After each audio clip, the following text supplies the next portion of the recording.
to our EdTech battle. Hello, welcome. We're so happy you're here. So my name is Beth Davidson, and I work with Elkhart EdTech. And I am Billie Jo Etchison. I also work with Elkhart Instructional Technology. Yeah, so we are going to be sharing our favorite Google tips and hacks, and we're going to see which one is the best and who comes out on top. That's right. So that's where we need your help. Like, who's better? Yeah, so if you you want to put in the chat like, oh, I love this one, or I've never heard this one, or if you want to share any of your Google tips, you can just put it in the chat. That's right. We also have Holly Mecker here as our producer, kind of off the scene, so she's here as well. Yes. This would not happen without her. Yes, thank you, Holly. Yes. So we want to start? Sure, let's start. You can go ahead and share. Remember, we had one for a preview, which you thought was really good. So I often am starting something, and then I start another thing, and then I start another thing. And before I know it, I have all these tabs.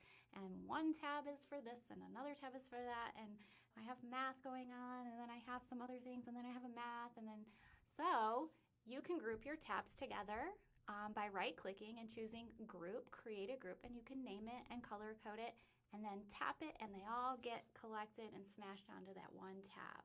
Is this an extension, or is this No, it's just straight up on Chrome. Yeah, and I love the color coding feature. I do too. So like I have a math section going on. Is it blue? Because usually math is blue. It is blue. And science is green. So Yeah, my science is green. Guess what color my computer science tabs are? Oh, teal? They are. I got it right. So anyway, that's my Google hack, and I would be very disorganized without it. Yeah, so mine's similar to that, but I think it's better because the issue with grouping is that you still see all of your groups there. And sometimes when you're working, you want your groups to go away, and then you want to be able to go back and say I'm working on a design, I'm going to have all my design tabs in a group, but with Workona, a Chrome extension, WORKONA, you can do that. And what it does is it saves your tabs into a work file, and then you can just click on the left, and then you can click your design tabs, you can click your coding tabs, you can click your math tabs, and all the other tabs go away and they get saved. And they get saved though. Yeah. So that's no accidentally Xing out. Yeah, and you can save your tabs. Let's say that you, in the morning, you always go to Power School, you go to Canvas, all those apps, you maybe have a morning timer that you do with your kids.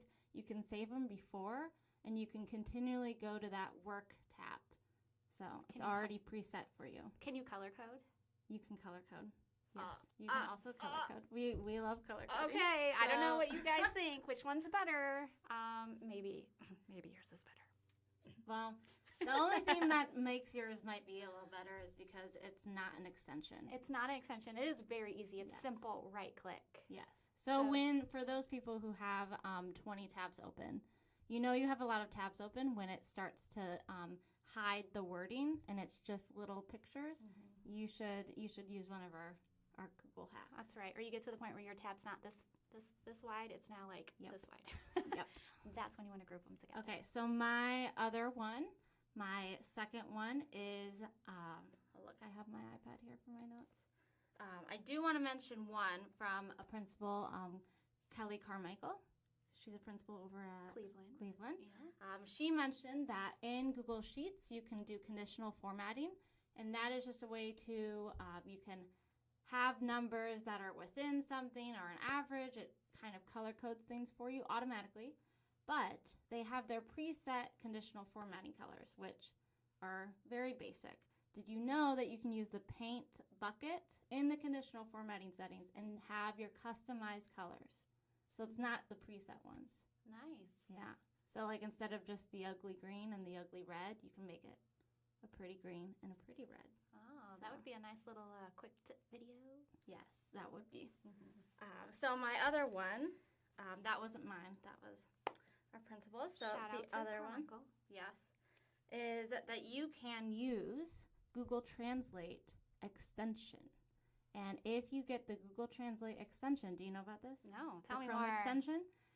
If you download it and if you open it on your Chrome extensions, all you have to do is click translate this whole page, and it, boom, translates the whole page. Okay. And it's one click. It's one click, but it's an extension. It's an extension. So it doesn't work on an iPad. No. No. But it is an amazing, so I would use this if I'm showing my kids the directions for before an activity, and I'm showing them like, this is what you're doing, the steps, and after I show that, I can then click that button, have the Google translate it, or you could use side by side and have it on English and then have it with your translated version. I definitely like that side by side for sure. Yes.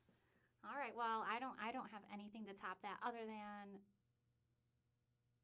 Nope, I don't. Snap and Read is. I mean, yeah, that's what I was great, thinking. Snap and Read, but it's not really a Google thing. Yes, but yeah, that's my go-to. Well, I have a cool little Google trick, and I'm sure a lot of people know this, but maybe not. When you are working within your Drive and you want to create, or you're just in a Chrome window and you're like, oh, I got to create a new doc, or I need to create a new slideshow, or I want to get started on a new sheet, a Google sheet. All you have to do is type in that word, slides, doc, or sheets, .new, and boom, it just opens up a new one, ready to go, and then you can name it and get started. So fast. And yeah, there are extensions out there. Yes, there is an extension. I use the extension. This is so much faster because it is faster, I agree. You know, doc.new I use so much. I'm like, doc.new, boom, new doc. Or slides.new, boom, new slides. Sheet.new, boom. So I just love it. Form.new, boom. And it saves whenever I try to find Google Sheets, I search Sheets, and then I click, and then Google sends me this like, oh, this is what you're doing. Click here to go to Sheets, and it's very annoying. So that avoids that little it definitely does annoying thing that Google does. Yeah, so you don't have to go over to the waffle and then go and find doc and then press doc and just type or in. what I do, I search for it, and then that's really that's really works. slow, but it's just this is much faster. That's true. So yeah, I love that. So speaking on Google Drive, Google Docs, Sheets, and what's the other one? Slides. Did you know that you can filter your all of your Drive items with, if you go to the search bar, there's a little image and it's like 3 lines and it looks like dashes. It kind of looks like a sound mixer. If you click that, you can filter by image, like by type. So maybe I want to only look at my slides, I only want to look at my docs, but you can also filter the date of your items, which is awesome if you're like me and you have, well, right now my Drive is pretty organized, but when I was teaching, my Drive was not organized because I had so many kids with like, this kid has a copy and this kid has a copy. And so what you can do is you can have it be in a school year and then filter that, click all of those messages and put it in a folder, and then boom, you have less items on your Drive. Oh, that is nice. So wait, if I remembered, I know my principal sent me a doc. I don't remember what it's called. Can I filter it by name too? You can also filter by name. So I could go name and doc. Yeah. You can filter, so if you want to do all your principal emails within a range, you can do that.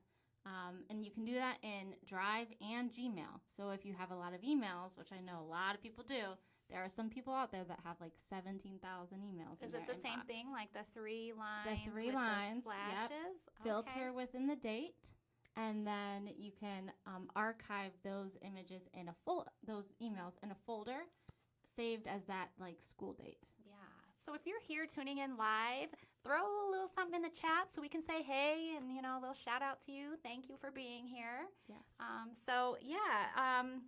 Let me look at my list. Oh, here's one. This is super fun. A lot of teachers like this one. You can customize your Google homepage. When you go to google.com, it doesn't have to be this plain white background that says Google. And I actually learned this from a teacher at Eastwood named Chris Hipsher. And I was like, wait, what? How do you have that?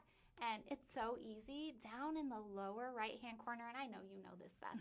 And Beth even knows how to take it up a notch, but in the lower right-hand corner, there's a little circle with a pen. And all you do is click on that, and you can just choose one of the ones that they have there. You can also make your own and be fancy. Yeah, you can use a GIF file. So if you go to Canva and make some like cute little thing in Canva's free for educators. And you have some images that are animated. You can save it as a GIF, put it in that background, and then it's animated on your Google. Yeah. You have a GIF, I don't you? do have a GIF. Yeah, 2 little kids like. Yes. Yeah.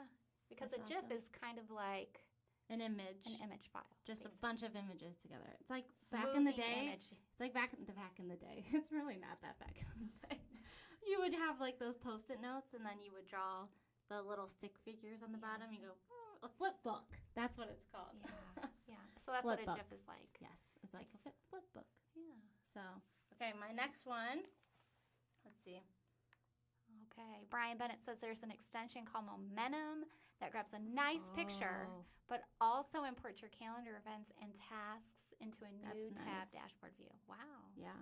He always knows I'm gonna have to check all that the out. extensions. Yeah, he does.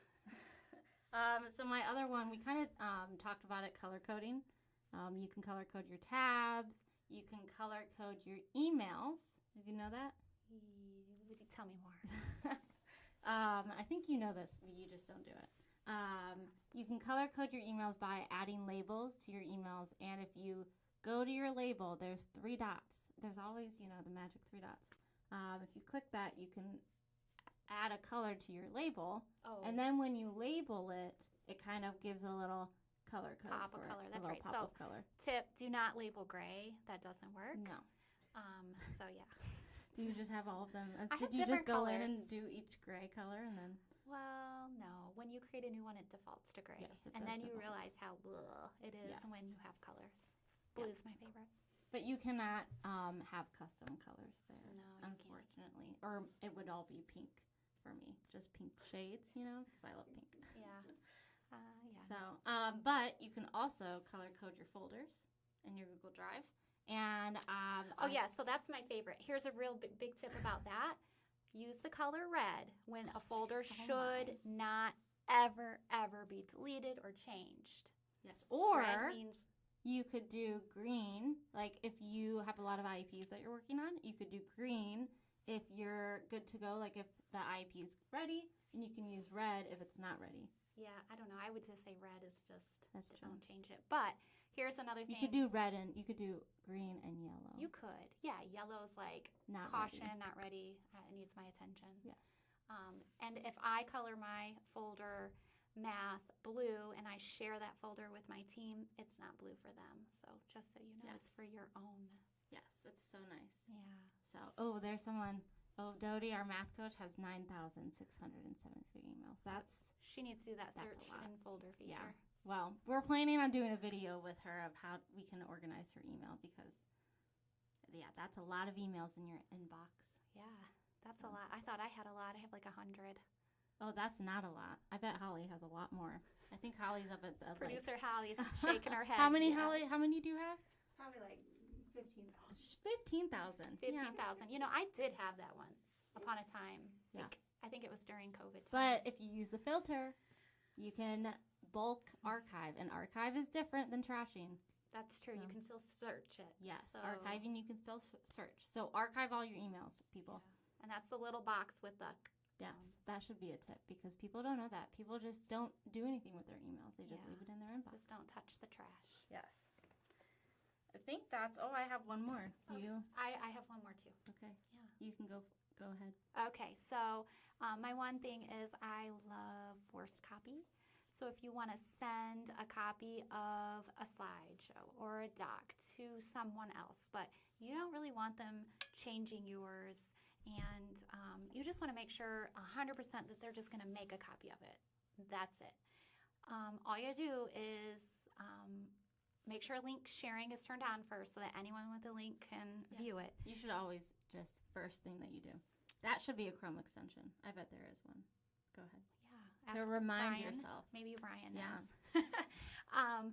Then you just want to copy that link, and then everything at the end /edit and everything after that, you just want to take that off and just type the word copy, and then send that link to whomever you want to open that forced copy, and they're going to get that window with that forced copy. Yeah. You know what else you can do? What? I think this makes me the winner of this tip. What?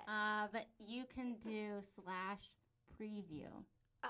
And it gives you a fantastic, clean view of the file. So wait, you take off edit and Everything? everything after, and instead of typing copy, you put preview. So for instance, if I have a Google slide, I could do /preview at the end, and then when kids open it up, it's just the slide. Nothing around it. No distractions. No No distractions. little like Yep. thumbnails. Yep. and then Same they can thing just with go through. docs. Yep. So nice. That is nice. And then they can make a copy still Yep. if they really wanted Yep. to. And you can put that. This is something we didn't talk about. You can have that /preview and put it. If you hit the share arrow is what people call. Or It's like a box with an Sharo. arrow. Sharo. Yes. If you click that when you're in the preview, like the Google Slide /preview, click that arrow, Sharo, and then click QR code, and it looks like a little dinosaur in the middle of a QR code. You can then use that QR code and share that out to people, and it's taking the URL of the /preview. Oh, so yeah. it's taking And speaking the website of of the QR Google site. code, Cheryl, you can do that on any website that you're Yep. on Chrome. So when you're on a website, you just tap on that Cheryl. So in that URL line, www.youtube.com, whatever, that Cheryl, you can get that QR code so fast. Yep. So nice. And there's a little dinosaur in it. And it's Yeah, cute. it is cute. You're like, how'd you get that dinosaur in there? Google did QR it. code. Google Google did did it. So So that was your last one? that was my last one. I have a lot more, but Yeah. in my head, it's just the things that I thought were pretty good. Yeah. And Your top list? my top list. Okay. Well, hey, thank you for tuning in to our live event. Yes. This is the first time we've done this. This is the first time. If you liked it, throw it in the chat. So if there's some little mistakes here and there, or if you are like, I could not hear you, or this was distracting me, or anything, any good feedback, just put it in the comments so that we can change some of our setup or something. We would love your feedback because this is new Yeah. to us. Yeah. And also, coming soon, a podcast. Yes. You want to tell them our podcast name? You want to wait? This has been hard. It's been an ongoing. In fact, I don't really want to talk about it. Yeah. What is that? I do know our podcast name, but what if I mess it up? Well, I think it's Let's Talk EdTech. That's it. Yeah. That is it. Yep. It is official because I said it right here. So if that's not what it was, it is now. Well, we better get on that so that someone doesn't steal it because Yeah. So coming soon. First episode. it's all about IXL Yep. and our favorite things about that, and we will be having more podcasts. That's right. And they're short. I think that podcast was like 9 minutes. Yeah. So once it gets published, we're going to let everyone know. And that's, yeah. And if you have a battle that you want us to do, I guess this wasn't really a battle. It was just more of, sharing Just our more of a tips. Maybe we should banter. be a little bit more vicious next time.